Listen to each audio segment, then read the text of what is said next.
Yaiku pas Nabi Muhammad kabundut teng kamare Aisyah fi hujratin apa? Aisyah. Wanta sarul khobar. Berita banyak, ternyata yang datang pertama itu para sahabat yang di Sufah. Delala pas itu Abu Bakar tidak di situ. Ketika Umar datang, beliau meyakini mangkola inna Muhammadan qad mata kotok tunuko. Sopo sing wani Muhammad muni mati.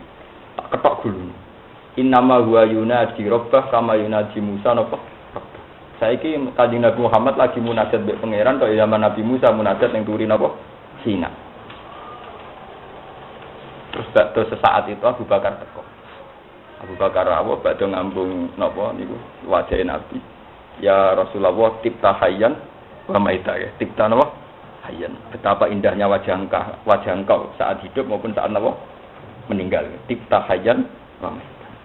Fa inna Allaha akramu min ayu adzibaka marratan. Hasil setelah dari kamarnya Isa Abu Bakar terus pidato. Ini maksudnya kalau cerita pentingnya riwayat dan ini diriwayatkan oleh Bukhari Muslim. Pidatonya Abu Bakar itu ya Yuhanna. Man kana ya'budu Muhammadan fa inna Muhammadan qad mata. Wa man kana ya'budu wa fa inna wa hayyun la yamut. Hei manusa kabeh, kowe nak nyembah Muhammad iki lho Muhammad saiki mati. Kowe nak nyembah Allah fa inna wa hayyun. Terus kan fatala wa ma Muhammadun illa rasul qad khalas min qablihi rusul. Apa imma ta'au kutilang. Sekarang saya nih, setelah sering belajar hadis, ternyata basariahnya Nabi itu sebagai energi tauhid. Basariahnya Nabi baik itu masalah ahkam fikih kayak qabbalani Rasulullah wa huwa shahih.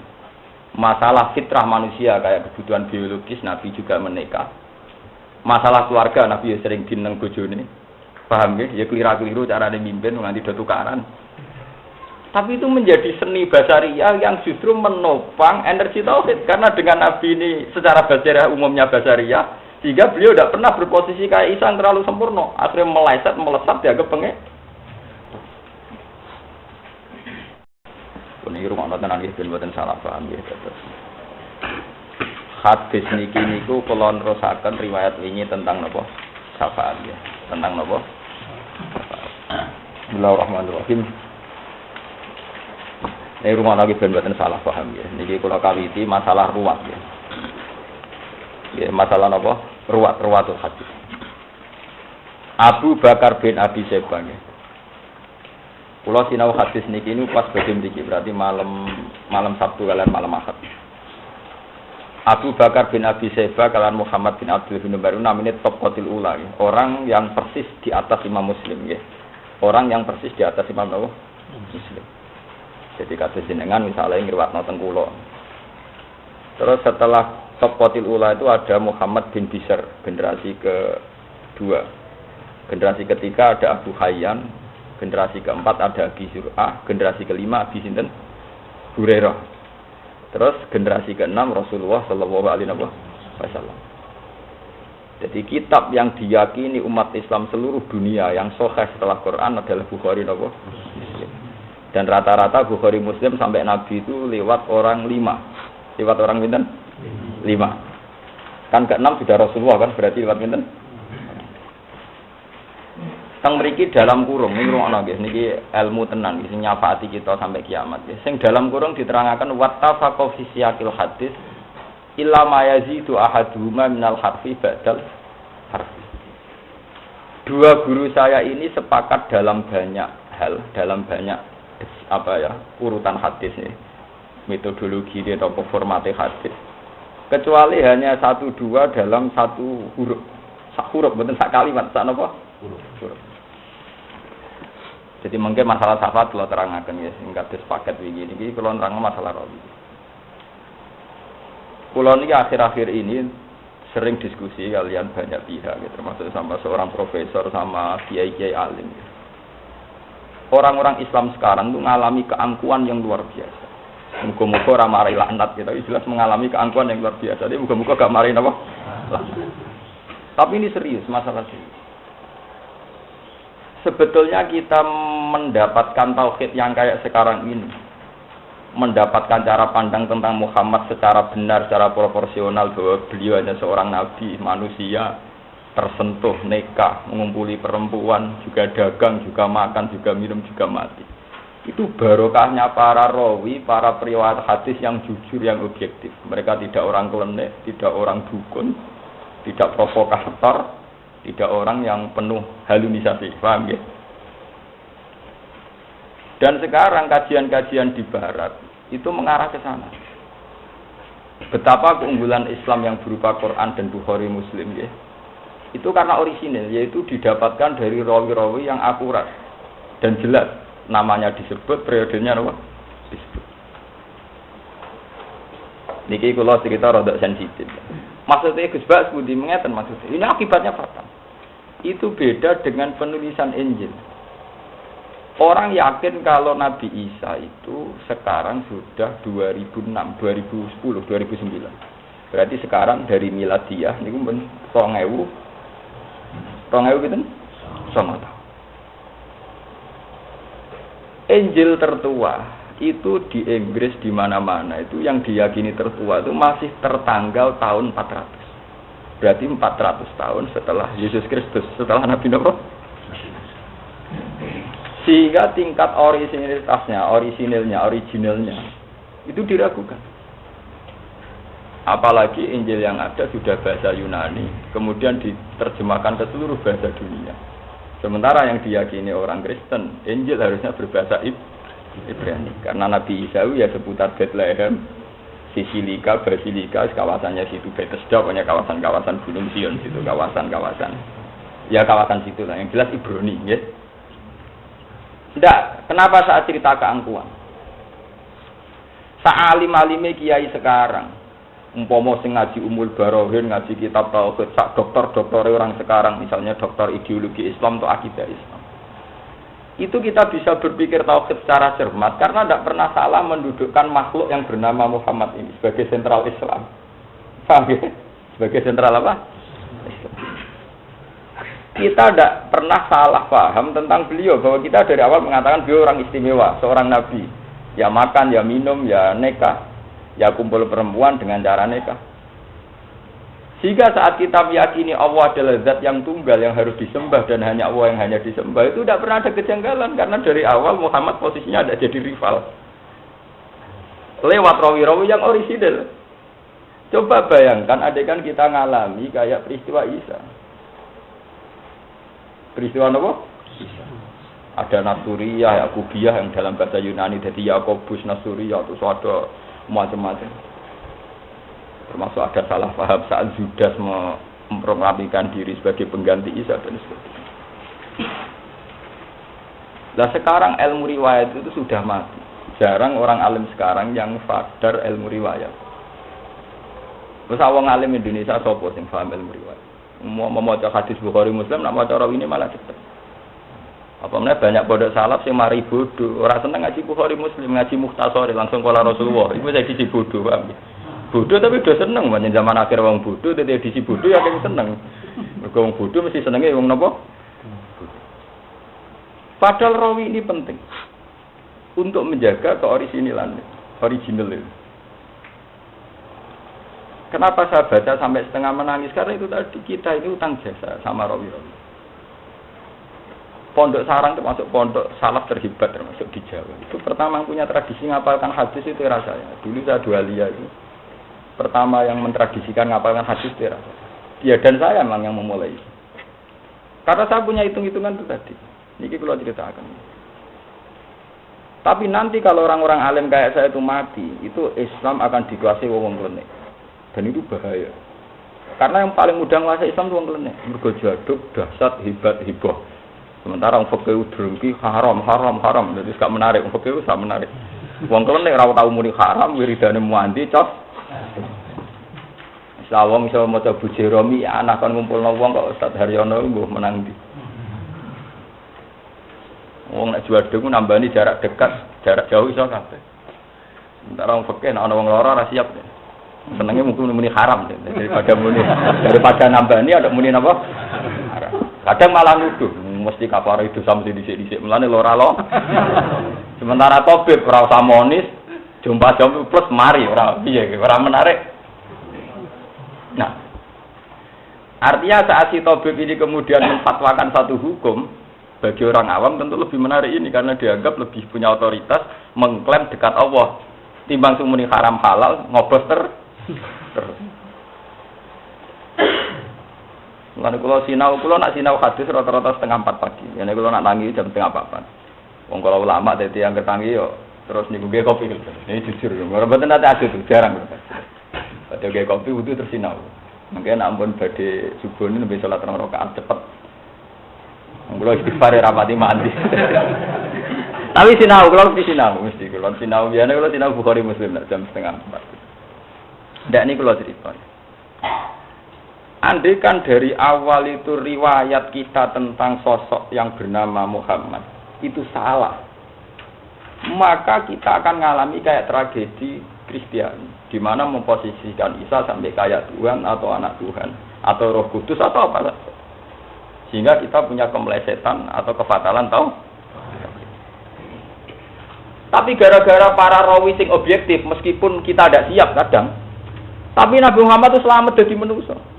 Oh, riwayat Nabi Muhammad itu ana sing bener ana masalah basariah. Ana santri khusuk zaman era sahabat. Mak poso mau ngambung bojone. Saking khusuke poso-poso kok ngambung sik ra kuwate ngem. Udah mau Mbak Aisyah. Riwayate jorok cara santri ra siap, cara santri khusuk ra siap. Qabalani Rasulullah wa ana napa? Sok poso khusuk ra gelem ngambung bojo. Aku diambung Nabi jelas Nabi pasti pas poso. Qabalani Rasulullah wa ana napa? Sok.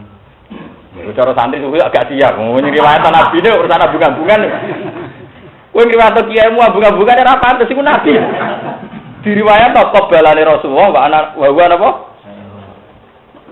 Tapi kamu harus ingat, edisi Nabi Muhammad adalah edisi setelah kecelakaan tauhid, di mana Isa terlalu khusyuk malah diposisikan kayak pangeran atau anaknya pangeran. Artinya Basyariah ini menolong sekali sebagai fondasi tauhid. Lah saiki ana kiai jatuh ora siap. Aku lho siap. Kula nu mau ora kadung ngalim niku jatuh siap. Mari nek aku jatuh sing mulang liyane ra pantesan, madane kula terpaksa gak jatuh niku. Tapi terpaksa napa? Sakjane secara tauhid ku aman jatuh. Paham gitu. Jadi rasa jatuh rasa mulya ku alhamdulillah, artinya selamat sampean berarti. Paham gitu. Orang usah jatuh kok ora mulya ku alhamdulillah. Bagus itu secara tauhid apa? Bagus. Di wong ra mulya cara tauhid napa? Bagus, positif. Orang-orang yang banyak kasus, banyak tragedi, banyak masalah itu bagus. Secara tauhid napa? Bagus. Banyak riwayat-riwayat yang begitu. Bahkan saat banyak sahabat karena ingin akhiratnya selamat, kemudian puasa, kemudian wisol, poso terus. Nabi cara ngandani itu lucu. Inilah atqakum lillah wa akhsyakum lillah wa a'lamakum billah ghaira anni asumu wa uftir wa atazawajun nisa. Aku wong paling roh pangeran, paling takwa. Ewa semono ya kawin. Malah contone ghaira anni ya asumu wa uftir wa atazawajun. Aku ya gelem kawin. Ternyata guyonan-guyonan Nabi tentang Basyariah itu luar biasa punya dampak tauhid. Akhirnya Nabi wafat dan saat itu happy endingnya Nabi hanya diyakini manusia sempurna, insan kamil. Allah tetap di atas. Posisi Muhammad enggak pernah jadi rivalitas ketuhanannya Allah Subhanahu wa ta'ala. Nah, dari sini saja, dari Basyariahnya Nabi begini saja masih akan ada kecelakaan. Yaitu pas Nabi Muhammad kabundut teng kamare Aisyah fi hujratin apa? Aisyah. Wantasarul khabar. Berita banyak, ternyata yang datang pertama itu para sahabat yang di Sufah. Delalah pasti tahu Abu Bakar tidak di situ. Ketika Umar datang, beliau meyakini mangkola inna Muhammadan qad mata kotok tunuko. Sapa sing wani Muhammad muni mati. Tak ketok gulune. Innama huwa yunadi rabbah kama yunadi Musa napa? Saiki Kanjeng Nabi Muhammad lagi munajat mbek pangeran kaya zaman Nabi Musa munajat ning turi napa? Sina. Terus sesaat itu Abu Bakar teko. Abu Bakar rawuh badhe ngambung napa niku wajahe Nabi. Ya Rasulullah tipta hayyan wa maita ya. Tipta napa? Hayyan. Betapa indahnya wajah engkau saat hidup maupun saat napa? Meninggal. Tipta hayyan wa maita. Fa inna Allaha akramu min ayu adzibaka marratan. Hasil setelah dari kamarnya Isa, Abu Bakar terus pidato. Ini maksudnya kalau cerita pentingnya riwayat, dan ini diriwayatkan oleh Bukhari Muslim. Pidatonya Abu Bakar itu, ya Yuhannas, mangka na ya'budu Muhammadan fa inna Muhammadan qad mata. Wa mangka na ya'budu wa fa inna wa hayyun la yamut. Hei manusa kabeh, kowe nak nyembah Muhammad iki lho Muhammad saiki mati. Kowe nak nyembah Allah fa inna wa hayyun. Terus kan fatala wa ma Muhammadun illa rasul qad khalas min qablihi rusul. Apa imma ta'au qutilang.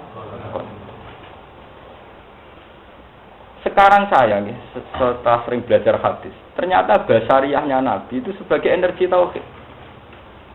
Basariyahnya Nabi baik itu masalah ahkam fikih kayak qabbalani Rasulullah wa huwa sahih. Masalah fitrah manusia kayak kebutuhan biologis Nabi juga menikah. Masalah keluarga Nabi ya sering dineng bojone. Paham nggih? Ya keliru-keliru carane mimpin nganti do tukaran. Tapi itu menjadi seni basariyah yang justru menopang energi tauhid. Karena dengan Nabi ini secara basariyah umumnya basariyah, sehingga beliau tidak pernah berposisi kayak Isa yang terlalu sempurna. Akhirnya melesat dianggap pengek. Nah repotnya umat Islam karena keangkuhannya sekarang itu banyak yang begitu. Cara meyakini wali idolanya atau tokoh idolanya. Misalnya wong kene meyakini misalnya Ben Rukin wis tuwek wis tak watuk. Patoke bumi ning Wonokromo ya Rukin. Sekali mati mbah bumi. Rukin mati ora apa-apa blas. Tapi itu berlebihan ngormati Rukin nganti darani patoke napa? Bumi. Tapi itu di kita kan sering begitu. Kalau sudah mengidolakan orang, pokoknya patoke bumi karek mbah iki. Nah, serawon itu bumi ra karu-karu. Malah nek ono malah ra karu-karu. Mergo ge problem tauhid, ge problem napa?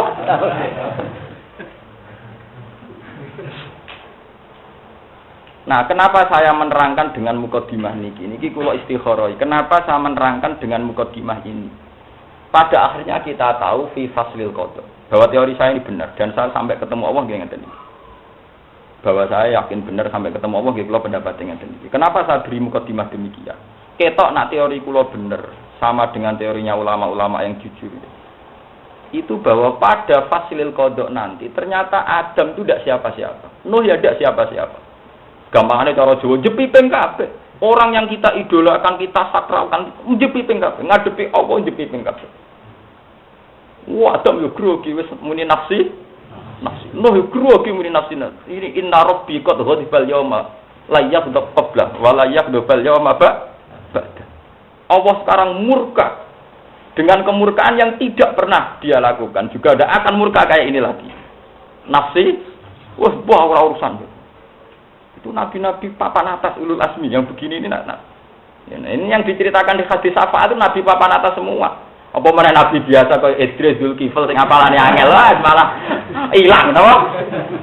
Ini yang diceritakan di Fathul Qadir nabi-nabi papan atas. Nuh, Isa, Musa, nabi-nabi papan atas, nabi keren cara nabi-nabi papan atas. Dari sini kita tahu. Ya, dari sini kita tahu.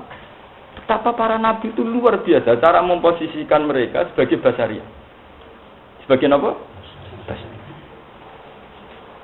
Kan kula sering ditakoki kalian tiang-tiang. Gus kapan lek jenengan dadi kiai tenanan? Nah aku ora tenanan niku malah kiai tenan. Lah nek tenanan niku malah kok nabi bisa. Jadi ora tenanan kuwi dadi tenanan kok. Maksudnya ya aku ya kasus sithik-sithik nganti mati ya. Itu energi betul. Secara tauhid menapa? Energi. Kula nu roh rasane disanjung dipuja sehingga saya dalam hal ini jujur. Ini kemauan ndak siap. Karena untuk menjaga energi napa? Tauhid. Memang kita punya mitos tentang pengetahuan ning ilmu ya. Misalnya tentang ada wali abdal, wali atop, wali autad. Ya rijal, ya abdal, ya autad. Itu kita punya mitos pengetahuan itu. Tapi maksudnya dulu itu tidak begitu, yang tidak kayak sekarang. Yang ekstrim, tanpa rawi, tanpa apa. Sarorai sampean tentang wali aktab, wali abda, roh kula. Sampean paling krungu-krungu pas manakibat. Artinya wis krungu-krungu tok ruhe ra tau sambung, paham nggih? Bari kowe eling mangan piak pite, wis malah ra hijab tok. Napa? Hijab, wis napa? Hijab. Sebetulnya tidak begitu maksudnya. Karena kalau maksudnya begitu akan melukai apa? tauhid. Harusnya kalau kita mengidolakan Syekh Abdul Qadir juga mengidolakan cara beliau muamalah mbek pangeran, cara beliau ibadah mbek pangeran. Misalnya kalau beliau kalau malam tuh baca apa? Ya Rabbu ya Syahid ya apa ya Khaliq ya apa terus tis'atu alfal. Setiap wali itu punya pilihan asmaul husna. Kalau Syekh Abdul Qadir itu milih 9, tis'atu napa? Alfal. Kalau saya biasanya kalau orang Quran milih 2. Biasanya ya Hayyu ya Qayyum. Kalau sampean milih cara kapitalistik, ya Rozak. Nah itu ya Rozak, ya Wahab. Biasanya milih cara apa? Kapitalistik. Orang-orang yang tanpa mental ikhlas itu biasanya wiridan cek transaksional, cek napa? Misalnya ya Wahab napa? Paham? Mulai kurang ajar, pengiran tidak bisnis itu, tidak napa? Tidak ada yang duwe kakian tingkah, ngasih proposal yang pengen. Paham? Padahal dari wiridan para wali ini kelihatan sekali bahwa beliau ini memposisikan diri hanya miskola dzarrah. Mau koyok sak wiji sawi, atau koyok sak semut ireng, sanging cili. Misalnya ya Rabbu ya Mukhid ya Syahid, Ar-Rabbu Syahid. Kalau Abdul Qadir yang paling diucapkan itu Al-Mukhid, Ar-Rabbu Syahid. Kalau kayak Ibnu Abbas, Nabi Khidir paling sering ya Hayyu ya Qayyum. Saya ya Hayyu ya Qayyum. Makanya ngendikan Ibnu Abbas, tidak ada sifat Allah yang disebut fi janibil Quran.